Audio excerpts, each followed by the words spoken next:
Hello दोस्तों, स्वागत है आपका हमारे YouTube channel tech fact academy में। मैं हूं शशिकांत राय और यहाँ पर आज जो है बिहार हेडमास्टर 2022 की जो वैकेंसी है उसको लेकर के जो लोग तैयारी कर रहे हैं, प्रिपरेशन कर रहे हैं और जिसका एग्जाम जो है उम्मीद करते हैं कि जून के फर्स्ट वीक में होगा और जो प्रिंसिपल वाला है शायद वो 30 मई के आसपास है।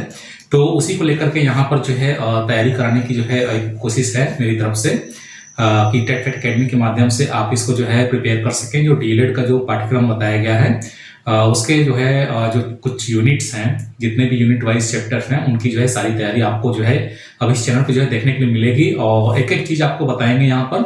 तो जो भी शिक्षक अभ्यर्थी अभी तक चैनल को सब्सक्राइब नहीं किए हैं और वो अगर पढ़ना चाहते हैं तो मेरे चैनल को सब्सक्राइब कर लीजिएगा। और चैनल को सब्सक्राइब करने के लिए आपको क्लिक करना है सब्सक्राइब बटन पे, बेल आइकन पे प्रेस करिएगा। ऑल पे क्लिक करेंगे तो आपको सारे वीडियो नोटिफिकेशंस मिल जाएंगे।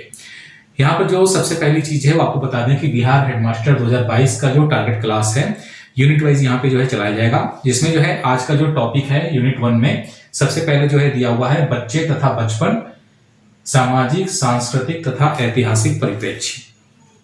तो ये जो है टॉपिक दिया गया है और ये जो है डीएलएड का पाठ्यक्रम है जिसको एज इट इज आपको हेडमास्टर के तैयारी के लिए बिल्कुल बताया गया है कि डीएलएड का जो पाठ्यक्रम है उसको आपको यूनिट वाइज जो है तैयार करना है।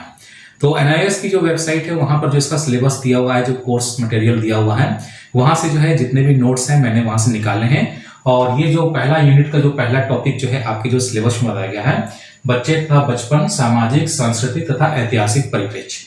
तो इसका जो नाम है वहां पे थोड़ा सा चेंज है। इसका जो नाम वहां पर दिया गया है कि भारत में प्रारंभिक शिक्षा एक सामाजिक तथा सांस्कृतिक परिप्रेक्ष्य। तो वहां पे जो है नाम में थोड़ा सा डिफरेंस है, बच्चे तथा बचपन यहाँ पे जोड़ दिया गया है, लेकिन यूनिट 1 में डीएलएड के पाठ्यक्रम में जो दिया गया है उसका हेडिंग है भारत में प्रारंभिक शिक्षा एक सामाजिक सांस्कृतिक परिप्रेक्ष्य। तो अब समझ लेते हैं कि इस यूनिट में आपको पढ़ना क्या क्या है। ठीक है, तो यूनिट वाइज जो है क्या पढ़ना है और उसके अंदर क्या पढ़ना है वो बताएंगे आज के क्लास में। और उसके बाद जो स्पेशल जो कुछ जो आयोग जो है गठित हुए थे, जो समितियां गठित हुई थी, उनके बारे में आज बताएंगे इस फर्स्ट वीडियो में। और उसके बाद जो है कंटिन्यू जितना भी आपका जो सिलेबस है वो हम चाहेंगे कि 1 महीने के अंदर आपको जो है पूरा कंप्लीट करा दिया जाए। तो आइए शुरू करते हैं और देखते हैं कि यूनिट 1 में जो है सामाजिक सांस्कृतिक तथा ऐतिहासिक परिप्रेक्ष्य के अंदर आपको क्या क्या चीजें पढ़नी है। दोस्तों यहाँ पे जो है यूनिट 1 में जो सिलेबस बताया गया है डीएलएड पाठ्यक्रम में, उस यूनिट 1 के अंदर जो बच्चे तथा बचपन, सांस्कृतिक, सामाजिक तथा ऐतिहासिक परिप्रेक्ष्य और उसका जो दूसरा नाम है भारत में प्रारंभिक शिक्षा एक सामाजिक तथा सांस्कृतिक परिप्रेक्ष्य के अंतर्गत जो है आपको जो है ये 6 पॉइंट जो है पढ़ना है। इन 6 पॉइंट्स के अंतर्गत जो है आपको अपना स्टडी करना है, जिसमें पहला है प्राचीन काल के गुरु एवं वर्तमान शिक्षक। एनसीएफ 2005 में आपको पाठ्यपुस्तक का मूल्यांकन, शिक्षा का अधिकार अधिनियम 2009 का विश्लेषण, मध्याह्न भोजन योजना, एक चिंतनशील शिक्षक के गुण, विद्यालय में बाल अधिकार की सुरक्षा अधिनियम। ठीक है, ये 6 पॉइंट पढ़ने हैं और इन 6 पॉइंट के अंतर्गत क्या क्या पढ़ना है वो भी आपको बता देते हैं। इसमें जो पहला जो दिया है प्राचीन काल के गुरु एवं वर्तमान शिक्षक, इसके अंतर्गत आपको जो पढ़ने के लिए मिलेगा ब्रिटिश शासन काल में स्थापित विभिन्न शिक्षा आयोग एवं समितियां। ठीक है, तो ब्रिटिश शासन काल में स्थापित जो है विभिन्न शिक्षा आयोग एवं समितियों के बारे में पहले पॉइंट में पढ़ाया जाएगा। और जो दूसरा है एनसीएफ 2005 पाठ्यपुस्तक का मूल्यांकन है, उसमें जो है आपका जो है उससे पहले स्वतंत्रता प्राप्ति के पश्चात भारत में विभिन्न आयोग एवं समितियां पढ़ाया जाएगा। ठीक है, तो ब्रिटिश काल की जो स्थापित आयोग समितियां थी और स्वतंत्रता प्राप्ति के पश्चात दो आपके जो है आयोग और समितियां थी, उन दोनों के बारे में आपको पढ़ना है। इनसे भी क्वेश्चन पूछे जाएंगे। और उसके बाद जो है मध्याह्न भोजन योजना जो है अलग से आपको जो है योजना के बारे में बताया जाएगा। ठीक है, जो कि सिलेबस में दिया हुआ है लेकिन आपके यूनिट में लिखा नहीं है, लेकिन पूरा जो बच्चे तथा बचपन का सामाजिक सांस्कृतिक तथा ऐतिहासिक परिप्रेक्ष्य है उसमें जो है मध्याह्न भोजन योजना को जो है शामिल किया गया है। ठीक है, और उसके बाद जो है आपका जो एक चिंतनशील शिक्षक के गुण है ये एक अलग है। ठीक है, ये अलग यूनिट दिया हुआ है, उसमें सिलेबस में है। ठीक है, और इसको भी पढ़ाया जाएगा। और इसमें जो है आपको जो है पढ़ाया जाएगा भारतीय संविधान के अनुच्छेद 45 के अंतर्गत 86वें संविधान संशोधन के अनुसार शिक्षक का अधिकार अधिनियम 2009 जो है उसके बारे में जो है पूरा यहाँ पर जो है इन दोनों चीजों को मिलाकर के पढ़ाया जाएगा। ठीक है, और प्रारंभिक शिक्षा की जो संरचना होती है, ठीक है, प्रारंभिक शिक्षा का जो स्ट्रक्चर होता है, जैसे एनसीईआरटी जो संस्थाएं हैं उनके बारे में इसमें जो है पढ़ना होगा आपको। एनसीईआरटी है, एससीईआरटी है और आपका जो है सीमेट है और डाइट है, बीआरसी है, सीआरसी है। इनकी भूमिका, कार्य पद्धति और उद्देश्य। ठीक है, तो ये जो सिलेबस है ये आपका डीएलएड का जो पाठ्यक्रम है उसका सिलेबस है। और इसके अंतर्गत जो अभी मैंने आपको जो है 4 चीजें बताई हैं, ठीक है, जो ब्रिटिश शासन काल में आयोग समितियां, स्वतंत्रता के पश्चात आयोग समितियां, उनके बारे में पढ़ना है। और भारतीय संविधान में अनुच्छेद 45 के अंतर्गत जो आरटीई 2009 का जो शिक्षा अधिकार अधिनियम है उसको पढ़ना है।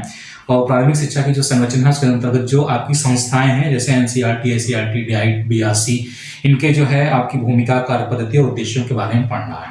और आज का जो वीडियो है इसमें जो है आपको जो है ब्रिटिश शासन काल में जो स्थापित जो विभिन्न शिक्षा आयोग और समितियां थी उनके बारे में बताएंगे। और इसके साथ ही जो है आपको जो है एक थोड़ा सा जो है प्राचीन काल का जो परिचय होता है वो बताएंगे कि प्राचीन काल में जो शिक्षण पद्धति थी वो क्या थी। काफी सारांश रूप में आपको बताएंगे ताकि आपको समय ना लगे। और एक दिन में हमारा 1 यूनिट कोशिश करेंगे कंप्लीट करने का, वैसे हो नहीं पाएगा। ठीक है, तो सबसे पहले हम लोग आज यहाँ पे जो है जानेंगे कि प्राचीन काल में जो शिक्षण पद्धति थी उसकी जो है खास विशेषताएं क्या थी।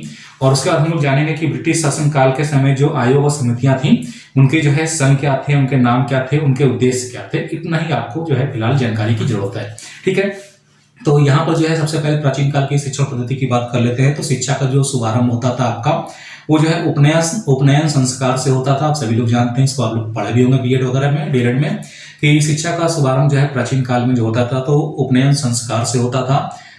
शिक्षा की जो प्रणाली थी वो गुरुकुल प्रणाली थी। और जो पढ़ाई की जो पद्धति थी, शिक्षा की जो पद्धति थी वो जो है मौखिक प्रणाली होती थी। और शिक्षा जो है खत्म होने के बाद दीक्षांत समारोह जो होता था उसके माध्यम से ही सूचित किया जाता था। जितने भी लोग पारंगत हो जाते थे, जो अभ्यर्थी, उनको सूचित किया जाता था कि आप इस विद्या में पारंगत हो गए हैं। तो ये जो है आपके 4 स्टेप होते थे। शिक्षा का जो आरंभ होता था उपनयन संस्कार से होता था। शिक्षा की जो प्रणाली थी प्राचीन काल में गुरुकुल प्रणाली थी। और पढ़ने की और शिक्षा की जो पद्धति थी वो मौखिक पद्धति थी। और लास्ट में जो है दीक्षांत समारोह का आयोजन किया जाता था। ठीक है, और उसमें जो उच्च शिक्षा में जो चीजें शामिल होती थी, जो उच्च शिक्षा में जो चीजें पढ़ाई जाती थी, उसमें आपका जो है सब्जेक्ट जो आते थे, जो विषय आते थे, जैसे व्याकरण है, इतिहास है, पौराणिक कथाएं हैं, वेद है, तर्कशास्त्र है, राज्य तंत्र है, युद्ध कला है, विज्ञान है और ललित कला है। ये सारी जो है चीजें उच्च शिक्षा के अंतर्गत उस समय आती थी। उस समय जो है 4 अवस्थाएं जो है मानी गई थी, यानी कि एक विद्यार्थी की या एक व्यक्ति की जो अवस्थाएं होती थी उनको 4 अवस्थाओं में जो है बांटा गया था। ब्रह्मचार्याश्रम था, गृहस्थाश्रम था, वानप्रस्थाश्रम था और संन्याश्रम था। तो ये 4 अवस्थाएं जो है बताई गई हैं। प्राचीन शिक्षा के जो लक्ष्य थे, उनका जो उद्देश्य था प्राचीन शिक्षा का, वो था आध्यात्मिकता का विकास करना, चरित्र निर्माण का विकास करना, व्यक्तित्व का विकास करना, नागरिक भावना का विकास करना, कुशलता को प्रोत्साहन देना, संस्कृति का संरक्षण और प्रसारण करना। ये जो है प्राचीन शिक्षा के जो है लक्ष्य थे। इसके बाद जो है उपनिषद शब्द का जो है अर्थ जो है पूछा जा सकता है। तो उपनिषद शब्द का जो शाब्दिक अर्थ होता है वो होता है निकट बैठना, यानी गुरु के समीप बैठना। लेकिन मानियर विलियम के अनुसार उनका जो शब्दकोश था उसमें उन्होंने जो उपनिषद शब्द का जो अर्थ बताया है वो है परमात्मा के ज्ञान का प्रकटीकरण करना। तो ये एक छोटा सा जो है सारांश या कुछ जानकारी थी जो कि प्राचीन शिक्षा से संबंधित भी हो सकता है। इससे आपसे क्वेश्चन पूछे जा सकते हैं, तो इसको आप जो है रिपीट करके सुन सकते हैं। ठीक है, या आप नोट भी कर सकते हैं जो मैंने अभी आपको बताया है। अब आइए आगे चलते हैं, जिसमें हम लोग जो है देखेंगे कि ब्रिटिश शासन काल में जो स्थापित आयोग और समितियां थी उनके जो उद्देश्य थे वो क्या थे और किस सन में ये स्थापित किए गए थे। प्राचीन शिक्षा की जो कुछ मुख्य बातें थी जिनको आपको जानना जरूर था। उसके बाद जो है हम आते हैं ब्रिटिश शासन काल के समय शिक्षा में सुधार के लिए, शिक्षा के विकास के लिए, या आप इस तरीके से कह सकते हैं कि ब्रिटिश गवर्नमेंट ने अपने अनुसार लोगों को ढालने के लिए कुछ जो है शिक्षा की समितियां बनाई थी, कुछ आयोग बनाए थे और उनके कुछ जो है उद्देश्य फिक्स किए थे। तो उनके बारे में अब जान लेते हैं क्योंकि ये भी काफी महत्वपूर्ण है, आपको एग्जामिनेशन में पूछा जा सकता है। ठीक है, तो इसमें जो है सबसे पहले आता है आपका जो है मैकाले मिनट्स है। ईयर्स ऊपर नीचे हैं, आप चाहे तो ईयर्स को जो है क्रम वाइज लगा करके भी पढ़ सकते हैं, इससे कोई दिक्कत नहीं है। ठीक है, यहाँ पे मैंने क्रम वाइज नहीं लगाया है। तो मैकाले मिनट्स जो है सबसे पहले इसमें जो है देते हैं, जो कि 1935 में मैकाले मिनट्स जो है बनाया गया था। और इसका जो उद्देश्य था वो था अंग्रेजी भाषा से पाश्चात्य विज्ञान को बढ़ावा देना। ठीक है, तो मैकाले मिनट्स जो बनाया गया था, जो प्रतिवेदन या आयोग या समिति जो भी आप कह लीजिए, 1935 में इसका जो है गठन किया गया था। इसका जो उद्देश्य था, अंग्रेजी भाषा से पाश्चात्य विज्ञान को बढ़ावा देने के लिए ये गठित किया गया था। उसके बाद आता है वुड डिस्पैच है। वुड डिस्पैच जो है 1854 में जो है इसका गठन किया गया था। इसको जो है शिक्षा का मैग्ना कार्टा भी कहा जाता है, या इसको शिक्षा का महाधिकार पत्र भी कहा जाता है। और इसमें जो है 1857 में जो है इसके गठित होने के बाद 1857 में जो है 3 जो है यूनिवर्सिटीज की जो है जो स्थापना है वो की गई थी, जो कि कलकत्ता और बंगाल और मद्रास में जो है 3 जो है यूनिवर्सिटीज जो है खोली गई थी। ठीक है, तो वुड डिस्पैच का जो गठन हुआ था 1854 में हुआ था। हंटर कमीशन है। हंटर कमीशन का गठन जो है आपका 1882 में हुआ था, और इसका जो गठन किया गया था वो शिक्षा का व्यवसायीकरण करने के लिए किया गया था।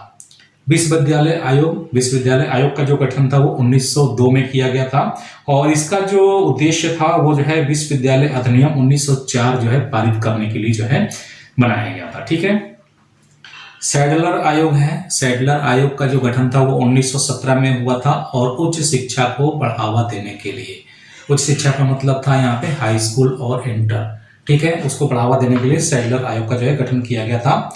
फिर जो है हल्टांग समिति की जो है स्थापना की गई थी या गठन किया गया था 1929 में, और इसमें जो है देश में जो शिक्षा की स्थिति थी उस पर विचार करने के लिए समिति का गठन किया गया था। फिर आता है आपका जो है सपरू समिति। सपरू समिति का जो गठन था वो 1934 में किया गया था। इसमें जो है विविध व्यावसायिक पाठ्यक्रम की शुरुआत जो है करनी थी और बेरोजगारी के कारणों की जांच करनी थी। यानी सपरू समिति का जो गठन 1934 में हुआ था, तो व्यावसायिक पाठ्यक्रम की शुरुआत करने और बेरोजगारी के कारणों की जांच करने के लिए सपरू समिति का जो है गठन किया गया था। फिर आता है अवार्ड वुड प्रतिवेदन, जो कि 1936 में जो है गठित किया गया था। 1937 में इसकी जो है रिपोर्ट आई थी, और इसका जो उद्देश्य था, अवार्ड वुड प्रतिवेदन का जो उद्देश्य था वो था तकनीकी शिक्षा संस्थाओं का उदय, यानी कि तकनीकी शिक्षा संस्थाएं थी उनका जो है गठन करने के लिए क्या कहा गया था, जिनको आज की डेट में हम लोग पॉलिटेक्निक के नाम से जानते हैं। ठीक है, इसके बाद जो है आपका जो है जाकिर हुसैन समिति प्रतिवेदन जो है एक जो है आया था, जो कि 2 दिसंबर 1937 को आया था, और इसमें राष्ट्रीय शिक्षा स्कीम के ऊपर जो है विचार करने के लिए इसमें जो है रिपोर्ट जो है प्रस्तुत की गई थी। इसके बाद आता है आपका जो है बेसिक शिक्षा है। बेसिक शिक्षा जो है 1937 में था। ठीक है, इसका गठन जो है बेसिक शिक्षा का 1937 में महात्मा गांधी जी के माध्यम से किया गया था, और इसका जो गठन हुआ था वर्धा कॉन्फ्रेंस में ये बात निकल के आई थी बेसिक शिक्षा की।